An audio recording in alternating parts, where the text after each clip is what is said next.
Hello, everyone. Thank you for joining this talk. I think some of the others are still maybe watching the previous presentation, which is overrun a little bit. But nonetheless, we have to start on time. So I'm delighted to introduce Dr. Brown, Associate Professor of Mechanical Engineering at Boston University. And this is a very exciting talk on autonomous experimentation for mechanical design.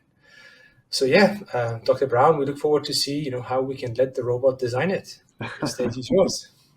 Yeah, thanks very much. Thanks for the invitation to be here and be a part of this and be a part of the great talks that we've been hearing. So the kind of central idea I want to talk about today is, a lot of the folks that are here attending this gathering, are familiar with machine learning. We think of machine learning, we think of big data. We think of it with huge amounts of data to train complicated models. And what I'd like to talk about today is an example of how we can still use machine learning or techniques to use it when we don't have big data. And this will reflect some of the work going on in my group over the past 4 and 5 years, looking at how we can design mechanical structures.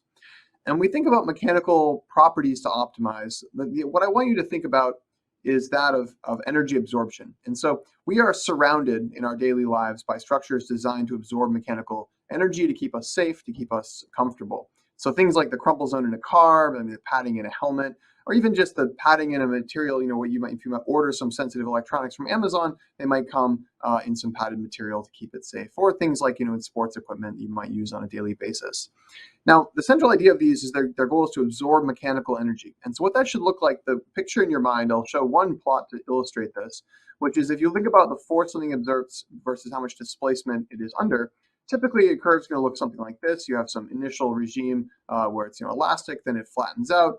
And when we want to absorb energy, what we want to do is maximize the area under this curve. However, we have a constraint, and that constraint is that we have to stay below some threshold. And that threshold, when we think about the safety equipment, this is what's going to keep the things we're keeping safe from being damaged. So, for example, you don't want your crumple zone to not crumple until the rest of the car is damaged.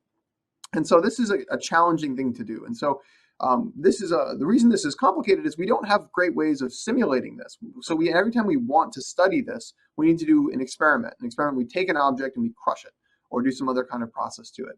And so this means that the design loop is inherently slow because we have to physically test structures every time we want to evaluate their progress. And so the process looks like this, where we generally have some designs we want to test, and then we experimentally test them, and we iterate this.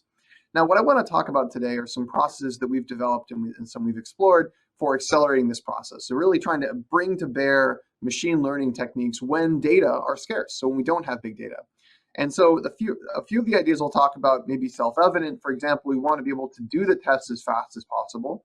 But then we are going to start to bring in machine learning to figure out how we can select the best experiments or best designs to do. And we're going to figure out other ways we can introduce big data, for example, through simulation, and then using the output of this process to predict more specialized properties. So get as much mileage as we can out of the experiments that we've done. So let's talk first about doing experiments as fast as possible. And so to think about doing experiments fast, well, maybe the thing that comes first to mind is that of robotics. And so in the past few years, we've developed a system at Boston University that tests 3D printed composite components in an automated fashion. So here we have a movie of this process. These show kind of off-the-shelf commercial 3D printers, fused deposition modeling printers. And when they print components, they're retrieved by a robotic arm, they're weighed, and they're tested using uniaxial compression. And this allows us to test, depending on the kind of structures we're looking at, between 30 and 100 parts per day. And we can do this with a lot of varieties of materials and structures. And so this allows us to test a lot more structures than you could test by hand. And so here we have testing structures fast. But the second thing I want to talk about is how we test the best structures, because it's important not just to do massive screens, because the design spaces we're confronted with here are overwhelming, but to figure out the best way to test structures. And to address this, we're going to use something called Bayesian optimization, which is a type of an active learning process where you use the data you have to select the next experiments that you're going to undertake. And so you start with the data, you use this to build a model of the space, and then you select from that the next experiment you want to do. And to give you an illustration of what this process looks like, so we're going to take this system that we developed, which we call the Bayesian Experimental Autonomous Researcher, we call it the BEAR, and we want to say, okay, we give it a parameter space, which is to say a family of designs, in this case about 500,000 distinct kinds of structures that all share this look like this sort of cross